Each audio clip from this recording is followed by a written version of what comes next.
Welcome to the Depth Dive. Today, we're venturing into a really fascinating puzzle, decades old. It's this mix of science, speculation, culture, the myth of the Black Knight satellite. Hmm. It's one of those stories that just grabs your curiosity about UFOs, about life out there. Oh, definitely. The Black Knight story is, it's a great example of how an idea can really catch on and just stick around. Yeah, We've got like historical bits, scientific studies that sometimes just raise more questions, frankly. right. And it's got this huge presence in, our collective imagination. So the plan today is to really unpack it, look at where it came from, and try to figure out why we're still talking about it. Okay, let's do that. The beginnings. The sources seem to point right back to the start of the space age, like late 50s, Sputnik. That's right. Late 50s Sputnik launch, that whole Cold War context is just, it's key. Super intense time, wasn't it? The idea of unknown things orbiting Earth must have felt Yeah. huge. Absolutely. Mm. Sputnik in '57, that was a shockwave. Kicked off the space race, but also ramped up all the anxiety about technology surveillance from space. Yeah, spying from above, yeah. That whole atmosphere is really important for understanding how these first rumors about weird objects started. And those rumors didn't take long to surface, did they? The sources mention a Time magazine article in 1960, something about radar detecting an unknown satellite.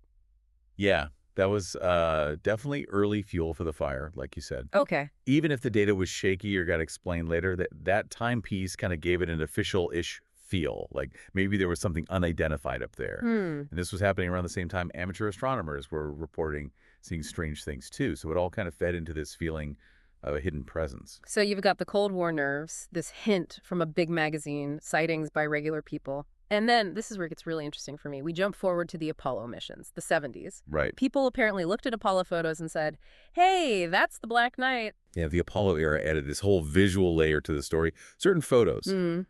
they might just show debris or weird shapes. Yeah. But for believers, these became like Exhibit A proof. And often they'd link it to theories about ancient aliens. Ancient aliens, okay. Yeah. That tacks into that whole we're being watched idea, something older than us. Exactly. That fascination with the hidden history. And the pictures themselves were often ambiguous, Yeah. not super clear. Which just feeds the mystery more, right? Yep. Less certainty means more room for these big ideas. Precisely. The lack of a definite answer just lets the imagination run wild. But what about scientists? Did they try to figure out what these things actually were? Oh, yeah, definitely. The sources show that investigations have kind of gone both ways. How so? Well, on one side, you've got the debunking efforts, explaining sightings as space junk, leftover rocket parts and stuff, Right, the usual suspects. or atmospheric effects, or Yeah. just misidentifying known satellites. Pretty standard explanations. Yeah. But then others argue that the fact the myth persists, this deep human urge to connect with something bigger out there, that maybe that points to something significant, even if it's not a literal spaceship. So it's this tension between logic and, I don't know, this longing for something more. Yeah, that's a good way to put it. And it seems the Black Knight has really seeped into our culture way beyond just UFO circles. That's what it sounds like. Right. It's popped up in art, books, movies. It shows how these myths kind of take on a life of their own, gather new meanings. And that shapes how we think about space, about aliens. Exactly. It becomes part of the story we tell ourselves about what could be out there. It influences our expectations. Okay, so let's be clear. This deep dive, we're not trying to say it's real or it's fake. No, definitely not. It's more about looking at the whole story, the history, the science arguments, the cultural stuff, to understand why it's such an enduring mystery, especially in ufology. Precisely. We're not after a simple yes-no. We want to follow the threads, see why this story resonates and what it tells us about, well, us and the unknown. All right, well, let's dive into that history then. The sources mention some surprisingly early stuff, like Nikola Tesla, late 1800s. Yeah, it's fascinating how far back some threads go. The earliest hints, you could argue, trace back to Tesla claiming he picked up weird radio signals. With his experiments. Right. His work on wireless transmission. He wondered if they might be extraterrestrial. So that early idea, strange signals, maybe something artificial orbiting Earth, it kind of set a precedent. Wow. Tesla. Hmm. Always ahead of his time. And then fast forward to the 50s, the space race really accelerates things. Absolutely. The 50s, huge public interest in space kicks in. And with the space race, more people are looking up, reporting unusual things. Project Blue Book territory. Exactly. The Air Force's Project Blue Book logged tons of sightings. Looking back, some people connect accounts from that era to the Black Knight idea. Descriptions of, like, a dark object, maybe rectangular, sometimes sending out signals. And the big one seems to be this U.S. Navy Vanguard satellite report in 1960, detecting something unidentified. Yeah, that was a big moment. That Vanguard report caused a real stir. Lots of intrigue, but also a lot of skepticism, naturally. Did they figure it out? The Navy looked into it, but the findings were inconclusive, which, just added more fuel to the fire for those who thought something weird was up there. So Tesla's signals, Cold War sightings, a Navy report, you can see the building blocks, and then it starts bleeding into pop culture. Yeah, as the 20th century moved on, it went from these scattered reports and theories into, books, movies, art, reflecting that public fascination. It gets woven into the cultural fabric. Right, and that cultural presence is huge for keeping this story alive, letting it evolve. It's interesting how these fringe ideas can migrate like that. The sources also mention the psychological side of believing in it. That's definitely a big part of it. For a lot of enthusiasts, the Black Knight is like this tangible piece of the cosmic puzzle. A link to the unknown. Exactly. Taps into that deep curiosity, wanting to know our place. And the ongoing debate, the new sightings, real or not. Yeah. They keep feeding that connection. Okay, so we have the early bits, the cultural spread. Let's get into how these ideas grew into the more complex conspiracy theories we sometimes hear. Well, what's interesting is how the narrative sort of adapted over time, especially connecting to UFOs and alien ideas. Early on, the theories were simpler, often tied to that space race context. Right. But as time passed, these separate accounts started merging into more elaborate, conspiracy theories. And the space race itself must have been a huge incubator for that. Oh, totally. That intense U.S.-Soviet competition, Uh-huh. it just bred suspicion. The idea that the Black Knight wasn't new but maybe ancient, left by aliens ages ago, Wow, okay. that really gained traction. It resonated with the Cold War fears, but also that growing interest in extraterrestrial life. It became this symbol of, curiosity, fear, the search for ET, all mixed together. It's like the perfect recipe for a myth, isn't it? Real events, the unknown, and our tendency to connect dots. Pretty much. But it's also crucial, as the sources point out, that scientific investigations have mostly debunked the alien idea. Right, so science offers more mundane explanations. Yeah, that's a key point. Mm-hmm. While the early theories screamed alien artifact, science usually points to space debris, weird atmospheric stuff, misidentified satellites, the usual suspects again. But that hasn't stopped people believing. No. And that seems typical of many conspiracy theories, doesn't it?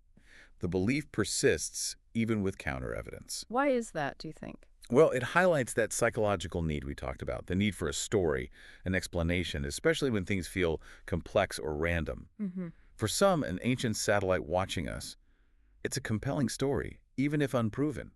It kind of makes sense of the mystery. It's like clinging to a comforting idea, even against logic. It feels very human. And that story then gets reflected back in movies, books. Exactly.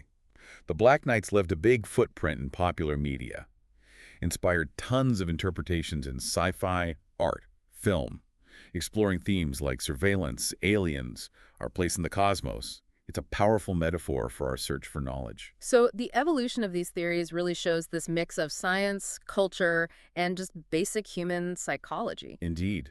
It's a great case study in how those things tangle together and shape how we see the unknown.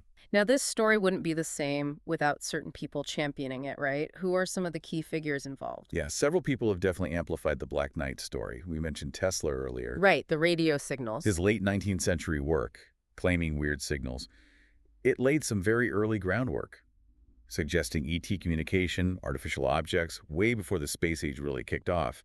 It wasn't about the Black Knight specifically, but it created that conceptual link. Okay, so Tesla's an early, maybe unintentional influence.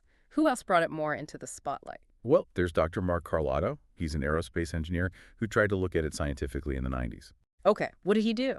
He analyzed photos, especially NASA ones, that supposedly showed the satellite. He used, image analysis techniques to look for anomalies. Try to be rigorous about it. Exactly.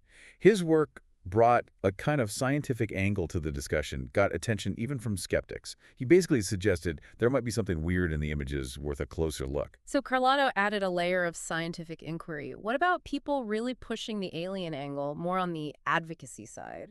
Yeah, figures like Timothy Good, the journalist and author, he's written a lot about government secrecy, ET contact, Oh, okay. and he often includes the Black Knight as like key evidence that aliens have been watching us for a long time. Hmm. His work really helped push the Black Knight into the mainstream UFO conversation, inspired documentaries, books, embodied it deeper in popular culture.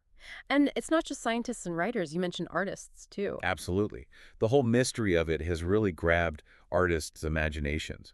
In books, it's a plot device exploring isolation, the unknown. Visual artists depict it too, sometimes based on alleged photos, sometimes more abstractly, playing up the enigma, the alien connection. These artistic takes, they don't just reflect the fascination, they kind of add to the mythology themselves. It sounds like it's been a group effort, almost. Different people adding different layers to this mystery. That's a good way to see it. Early science speculation, dedicated believers, artists, they've all played a part in shaping and keeping the Black Knight story going. Okay, so we have origins, theories, key people. Let's switch to the science again. What does 20th century satellite tech actually tell us about these claims? Well, 20th century satellite tech was, game-changing, right? Sputnik in '57 was just the start. Then came this flood of increasingly complex satellites for communication, weather, spying. Right.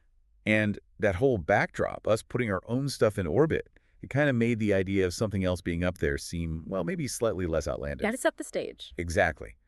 But crucially, those same advancements also gave us better tools to analyze the Black Knight claims. How so? Researchers could compare known satellite characteristics, size, orbit, signals, with the descriptions of the Black Knight.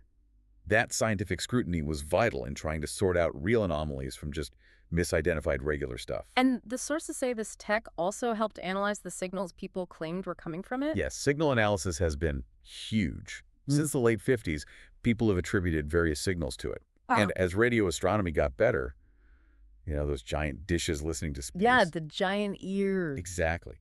With those, scientists could really pick apart the signals, look at frequencies, patterns, trying to see if they looked artificial, different from natural space noise, or just interference from Earth. And what did they find, mostly? Mostly. Yeah. No smoking gun, no conclusive proof of weird non-terrestrial signals coming from one specific object matching the Black Knight. Ah. Many signals got traced back to known satellites, natural radio sources, even just human-made interference. But the occasional unexplained blip keeps the debate going. There's that ambiguity again. We have better tools, but sometimes the data's still fuzzy.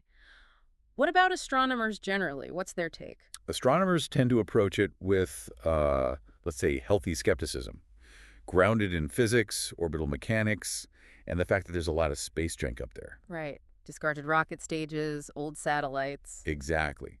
So many sightings attributed to the Black Knight. Astronomers would say it's likely just misidentified debris, or maybe even natural objects like small asteroids temporarily caught by Earth's gravity. So not an ancient alien probe, but maybe a lost wrench or a temporary moonlet. That's a good way to put it, Occam's razor, right? The simplest explanation is usually preferred. Keep it simple. For astronomers, space debris or a temporary natural satellite is just a more straightforward explanation than assuming an ancient alien artifact without really strong evidence.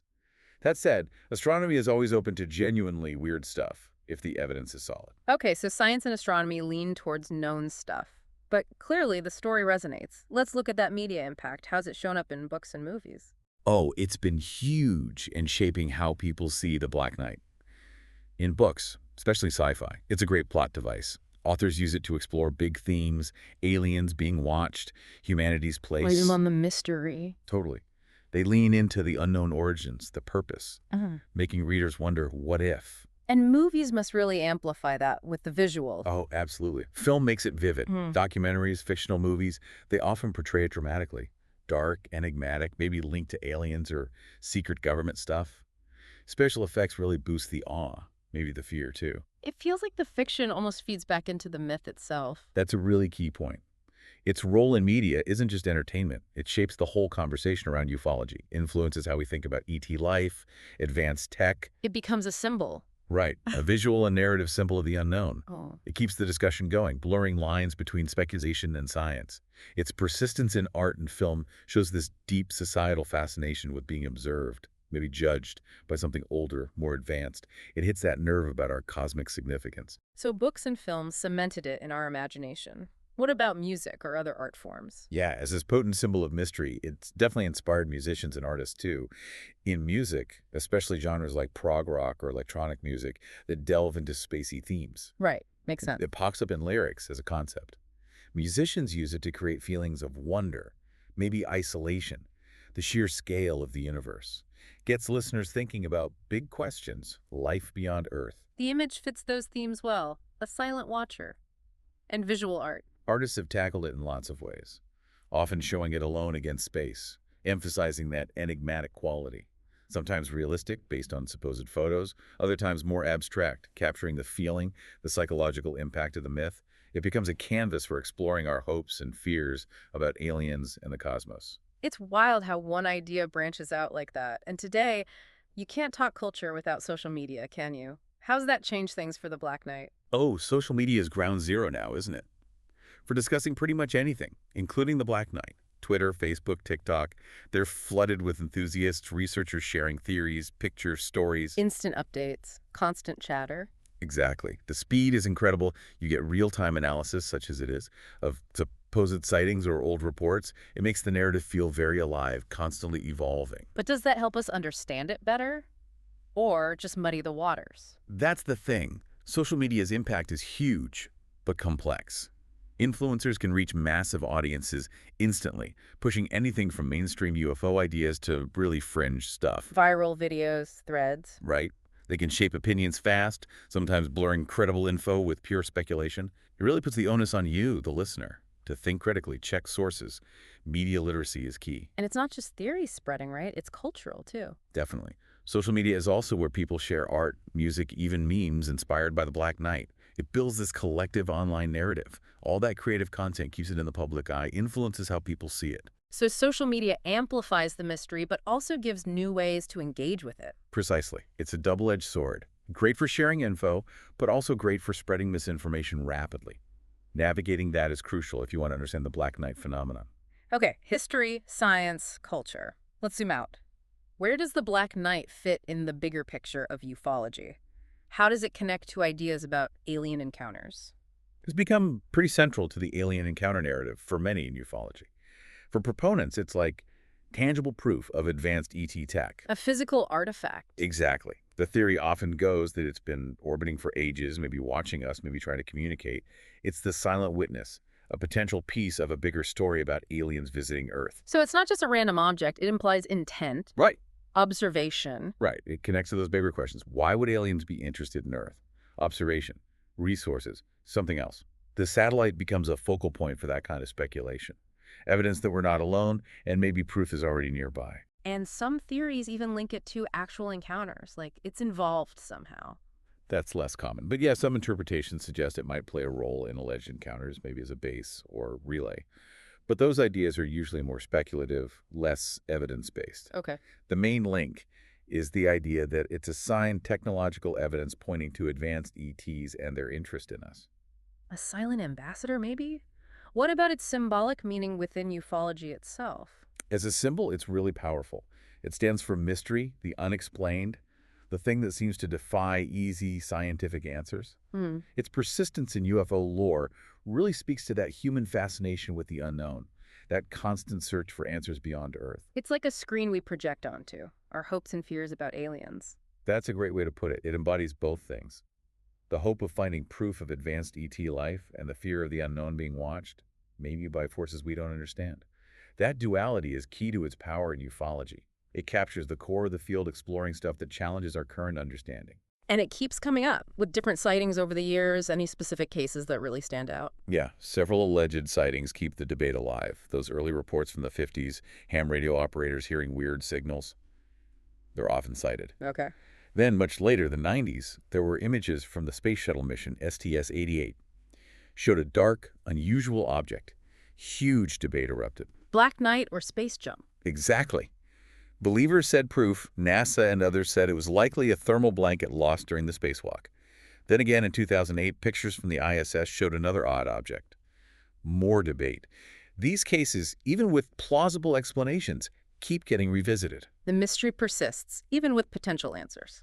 Fascinating. Okay, let's get theoretical for a moment. If, hypothetically, it was real and unknown, what about military applications? Any speculation there? Right, entering the realm of pure speculation now. If it were real, advanced, and unknown. Theories fly around. Advanced spying, obviously. Unparalleled recon capabilities. Beyond what we have. Potentially, yeah. Or even more extreme ideas, like space-based weapons.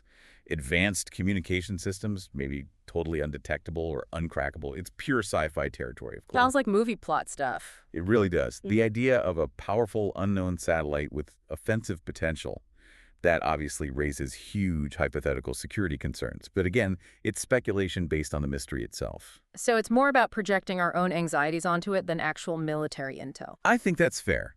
Military agencies undoubtedly track unidentified objects. That's standard procedure. But there's zero credible evidence linking the Black Knight to any specific military strategy or tech. The talk around military uses reflects more on us than on the object itself. Okay, let's pivot back from speculation. How does the Black Knight compare to other weird space anomalies people talk about? Are there similar theories? Definitely. The Black Knight story echoes themes found in theories about other space anomalies. That core idea of ancient alien artifacts, for instance. Like the face on Mars or weird structures on the moon? Exactly like that. Proponents see potential remnants of lost alien civilizations. It taps into that same fascination with past or present ETs in our solar system. So the Black Knight isn't alone in sparking those ancient alien ideas? Not at all. Another parallel is how some unexplained aerial phenomena, maybe even space-based ones, get linked back to Cold War paranoia. Was it secret Soviet tech? Super advanced U.S. tech? Right. The Black Knight sometimes gets viewed through that lens too, part of a broader narrative of tech suspicion, where you weren't sure if it was earthly or alien. It shows how we interpret the unknown based on current fears. And just like the Black Knight, science usually offers more down-to-earth explanations for those other things too. Pretty much, yeah. Skepticism is the common scientific response. Misidentified objects, optical illusions, natural phenomena, those are the usual explanations. But again, the belief often persists, showing that tension between science and the desire for something more extraordinary. It seems like the Black Knight fits a pattern of how we react to the unknown out there. What are the main similarities and differences compared to other anomalies? Key similarity, the mystery element, definitely. And the tendency to jump to explanations involving aliens or secret tech. Things like structures on Mars, some UFOs, they share that speculative core. But the Black Knight feels more specific, more technological, because it's described as a satellite. That's a crucial difference, I think. It's not just a light in the sky or a fuzzy image. The narrative is specifically about an artificial object in orbit. Right. That technological framing sets it apart from things that could be natural or atmospheric. Yeah. Also, the Black Knight story has this longer, more documented history, arguably going back further than some other more recent anomaly reports. And the scientific pushback seems more direct, too, because it's a specific claim about an object in orbit. Exactly. Because the claim is about a physical thing in a defined space, it's, in theory, more testable. Telescopes, signal analysis, satellite images, you can try to look for it. Unlike maybe a fleeting UFO sighting. Right. This has led to more direct debunking efforts from scientists, which is maybe different from how some vaguer anomalies are treated. So same core mystery, but the specifics make the Black Knight unique in the anomaly landscape. What impact has this whole narrative had on ufology itself? Oh, a pretty big impact in several ways. Its enduring mystery has definitely drawn people into ufology. It's a compelling, tangible, if unproven example of possible ET tech. Sparks curiosity, makes people want to learn more about life beyond Earth. It's like a hook, maybe, a gateway into the topic. Could be, for some.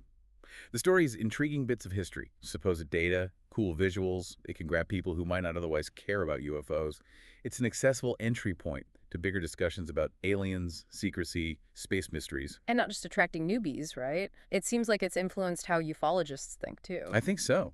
The whole debate, anecdotal evidence versus photos versus scientific debunking it, forces ufologists to think about evidence, about proof, about methodology. The challenges of investigating these fringe claims. Exactly. It highlights how tricky it is when you're dealing with folklore, speculation, and maybe some genuine unknowns all mixed together. It pushes the field to be more critical, maybe more nuanced. And its cultural resonance has also broadened ufology's scope, making people look at how these stories are built and believed in society. So both inspiration and a challenge for the field, pushing it to examine itself. Okay, back to speculation for a second, the tech side. If it were real, what could studying it mean for our satellite tech? Huge if. But yeah, if it was a genuine superior artifact, the implications would be massive. Studying it could unlock breakthroughs in, well, everything. Propulsion, materials, power generation, communication, stuff way beyond what we can do now. What kind of leaps are we talking? Well, if it's been up there ages without falling apart, imagine the material science. We could learn to build way more durable spacecraft. Its propulsion, if it has any, might use physics we don't even understand yet. Could totally change space travel. If it sends signals we can't decipher, maybe it points to whole new ways to communicate. Like finding an alien instruction manual for advanced engineering. An alien Rosetta Stone for engineering, yeah. But back to reality, our own satellite tech is improving constantly. How does that help understand things like the blank night? Our own progress is actually a key tool here. Satellites are getting smaller, more versatile.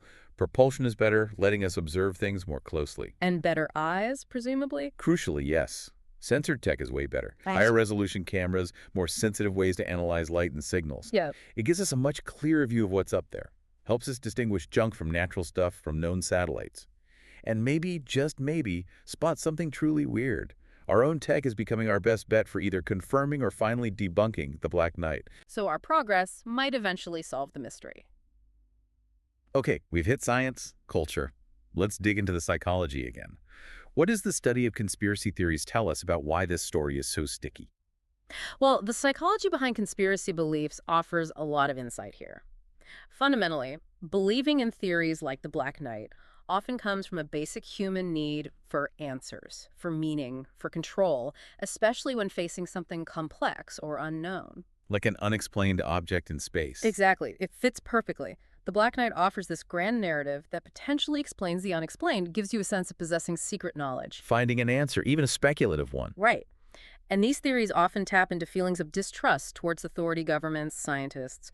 The idea that they are hiding the truth about the Black Knight resonates with people who already feel alienated or suspicious. Confirmation bias plays a role too. Huge role.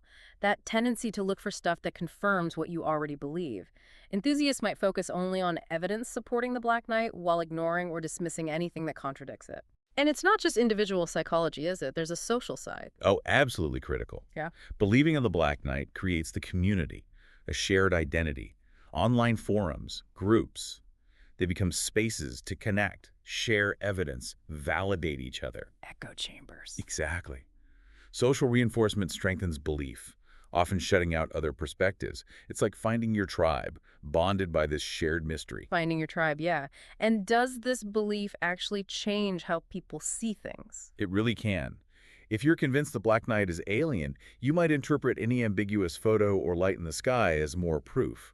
Your belief acts like a filter. Amplifying, confirming data, downplaying the rest. Right. It shows how powerfully our pre-existing beliefs shape our perception, especially when dealing with the unknown. Beliefs become a lens. Okay, let's circle back one last time to the timeline. How does the Black Knight story fit into the history of actual space exploration? It really runs parallel to it. The early hints predate the space age, but it explodes right around Sputnik in '57. That moment, us finally getting it to orbit, just ignited public imagination about what else might be there. And the Black Knight offered this idea of something older already present. Exactly, a counterpoint to our first baby steps into space. Then the Cold War space race, with all its secrecy and competition, just fueled speculation about unknown objects. The Black Knight got tangled up in fears about spying, hidden tech, reflecting those times. So as we went further people on the moon, more satellites, the Black Knight story just adapted. Pretty much. Proponents would often interpret new discoveries or weird events through the Black Knight lens, seeing more evidence. It's like it's been this shadowy companion to our own space efforts, this persistent question mark hanging overhead. And what about actual surveillance satellites? How do they fit in? They play a tricky role. On one hand, the fact that we have spy satellites makes the idea of other surveillance platforms seem more plausible, right? Fits some Black Knight theories. But wouldn't our own spy satellites have definitely seen it by now if it was real? That's the big counter-argument from skeptics. Modern surveillance tech is incredibly advanced, designed to track everything significant in orbit. The fact that these systems haven't consistently found a large, unknown object matching the Black Knight description is a major hurdle for believers. Unless it has stealth tech. That's the comeback proponents often use. Maybe it has cloaking or other tech to avoid detection. So our own surveillance capabilities both lend plausibility and provide grounds for skepticism. It cuts both ways for the narrative. A double-edged sword again. Lastly, the sources mention retrospective studies. Looking back at the whole phenomenon, what do those tell us? Looking back is super valuable. Analyzing the old reports, the investigations, or lack thereof, the cultural shifts over time. It helps understand how the myth was built and why it lasted. Understanding the story of the story? Exactly. These studies show the mix of social factors, psychology, tech developments that kept it going. They pinpoint key moments, big sightings, influential books, changes in public attitude. It gives crucial context for seeing the Black Knight not just as a possible anomaly, but as a cultural phenomenon reflecting our fascination with the unknown. Okay, wow. We have covered a lot of ground. Origins, culture, science, psychology. Let's try and pull this all together. What's the summary? Well, our deep dive really shows the Black Knight satellite story is this complex tapestry woven from historical speculation going way back, some scientific pokes and prods, a huge cultural echo. Right. It kicked off in the early space age, fed by Cold War jitters and those first reports of weird stuff in orbit. Science has mostly offered ordinary explanations, space junk, etc. But not always definitively. Exactly. That lack of 100% certainty in some cases leaves the door open for mystery to linger. And it definitely moved beyond just niche interest. It's out there in the culture. Oh, massively. Books, movies, art. It's firmly lodged in popular media, which both reflects and fuels our collective fascination with ET life and space mysteries. It's become a screen for projecting our hopes and fears about what's out there. And psychologically, it taps into that need for answers, maybe a bit of distrust in official stories. That's a huge part of it. The psychology shows how believing can provide meaning, community, even a sense of knowing something hidden. It highlights that interplay between our minds, culture, and how we grapple with ambiguity. So, looking ahead, what's the future for the Black Knight in ufology? Will it just fade away? Probably not fade away entirely. Better space tech, more accessible data that might solve some specific mysteries tied to it. But the myth itself. The myth has such a strong cultural hold, and our fascination with the unknown isn't going anywhere. So the narrative will likely persist, maybe morphing as new things come up in ufology. And with UAP discussions becoming more mainstream, maybe older cases like the Black Knight get a fresh look. It really feels like this whole saga, real or not, touches something deep in us. Our curiosity, our urge to explore. Absolutely. The Black Knight story, whatever its ultimate truth, is a powerful reminder of that drive, our need to explore, our fascination with what's beyond Earth. It makes you think not just about space, but about belief itself, about wonder. Well, that seems like a perfect place to leave it for today. A massive thank you for taking this deep dive with us into the Black Knight satellite mystery. And for you listening, maybe this sparks some thoughts. What other long-running mysteries out there blend history, science, and culture like this one does? Until next time on the deep dive, keep asking questions.